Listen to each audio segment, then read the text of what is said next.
Ratusan siswa madrasah di Kabupaten Lamongan, Jawa Timur menggelar sholat goib, tahlil, dan pengumpulan donasi untuk korban tragedi ambruknya musola Ponpes Al-Kozini, Sidoarjo. Ratusan siswa madrasah Ibtidaiyah unggulan Yayasan Sabilillah di Jalan Sumargo, Kota Lamongan, Jawa Timur menunaikan sholat goib dan tahlil di masjid sekolah pada Senin siang. Sholat goib dan tahlil ini ditujukan untuk para santri yang menjadi korban tragedi ambruknya bangunan musola di Ponpes Al-Kozini, Buduran, Sidoarjo, Jawa Timur. Ratusan siswa mulai dari kelas 3 hingga kelas 6 bersama para guru mendoakan para korban dan keluarga korban atas tragedi yang terjadi pada Senin 29 September lalu. Setelah menunaikan sholat goib dan tahlil, ratusan siswa menyisihkan sebagian uang sakunya untuk disalurkan kepada keluarga korban santri Al-Kozini dengan harapan dapat sedikit membantu para keluarga korban. Ya, semoga kita selalu diberi keselamatan dari keluarga yang ditimpa nasib, bisa diberi ketabahan dan kesabaran, dan mendoakan bagi mereka-mereka santri-santri yang sudah gugur di dalam musibah ini. Semoga ini menjadi pembelajaran bagi kami dunia pendidikan untuk lebih menjaga semuanya, baik itu di bangunan maupun tentang edukasi berpendidikan yang baik.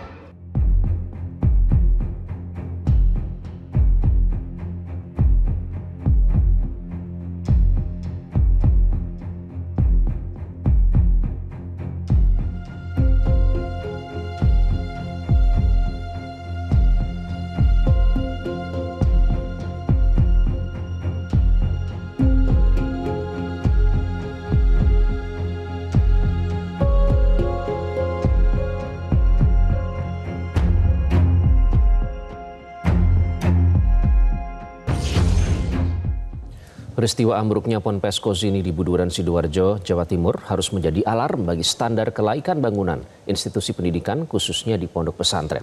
Untuk membahasnya lebih lanjut kita langsung bergabung dengan pakar teknik sipil struktur Institut Teknologi 10 November ITS Muji Irmawan. Pak Muji, selamat malam. Selamat malam Pak Iqbal, Metro TV. Baik Pak Muji, apakah sekarang sedang berada di lokasi? Ya, saya sedang di lokasi menunggu tahap akhir untuk evakuasi korban. Baik, Pak Muji, dari perkembangan terbaru Anda menyaksikan langsung ya struktur bangunan yang ambruk ini. Sepengamatan Anda Pak, secara kasat mata, bagaimana struktur bangunan yang ada saat ini? Apakah memang tidak sesuai dengan standar kelaikan yang seharusnya dimiliki oleh pondok pesantren? Ya, perlu kami sampaikan untuk para pemirsa mengenai kondisi konstruksi bangunan yang telah ambruk, bahwa apa yang kita sebut di dalam peraturan konstruksi bangunan yang ambruk ini mengalami kegagalan konstruksi. Jadi konstruksi elemen-elemen strukturnya itu sudah tidak mampu menerima beban-beban yang bekerja, baik beban gravitasi maupun beban-beban gempa. Jadi demikian.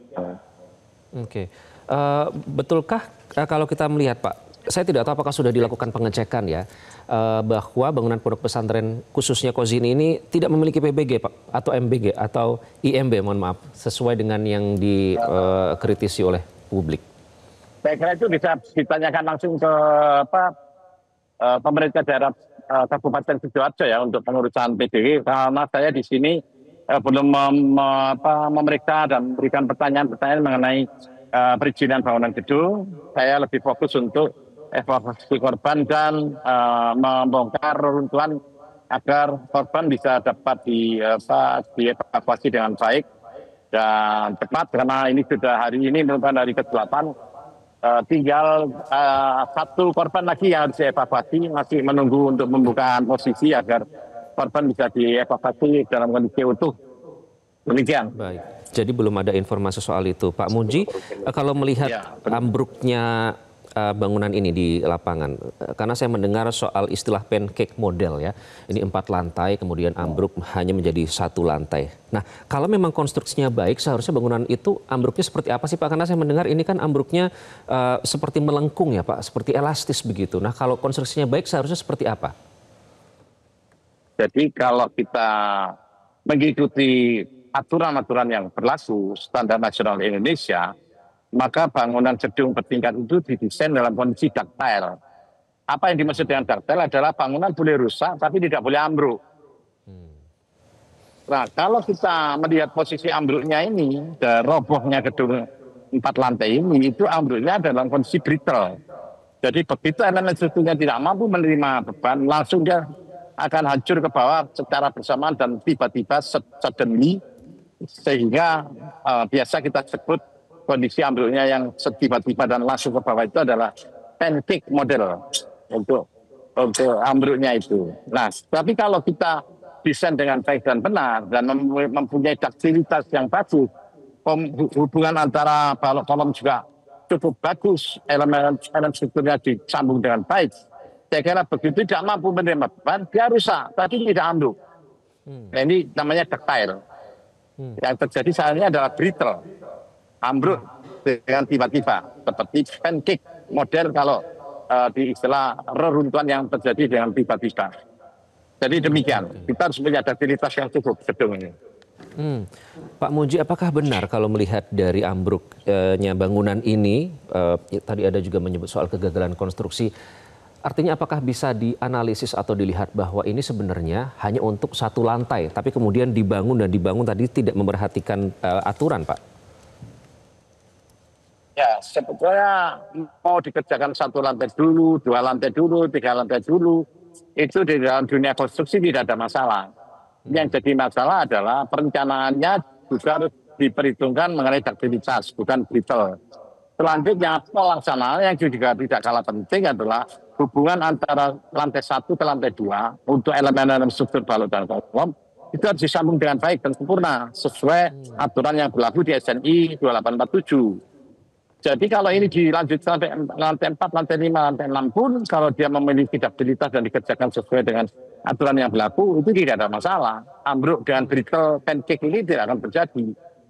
Jadi akan mendapatkan satu konstruksi yang cukup kokoh, ductile. Boleh rusak tapi tidak boleh ambruk.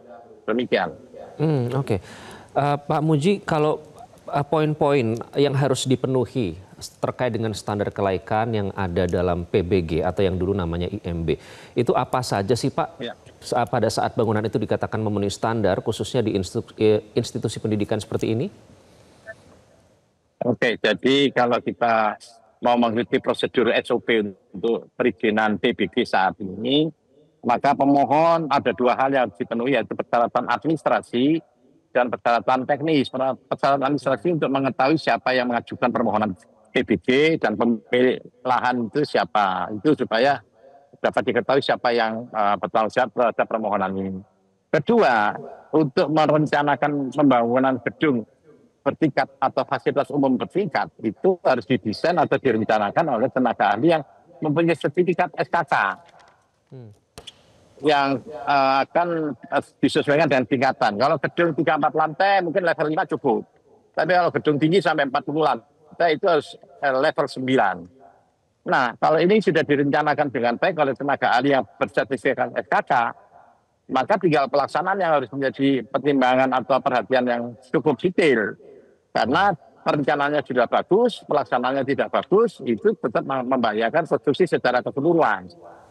Baik, dan Pak untuk Muji. pembangunan untuk gedung 4-5 lantai tentunya sudah selayaknya dilaksanakan oleh pelaksana yang ahli pelaksanaan juga yang bersertifikat SKK juga, sehingga tidak terjadi kesalahan atau tidak dimengertinya pentingnya hubungan antara balok dan kolom secara menyatu.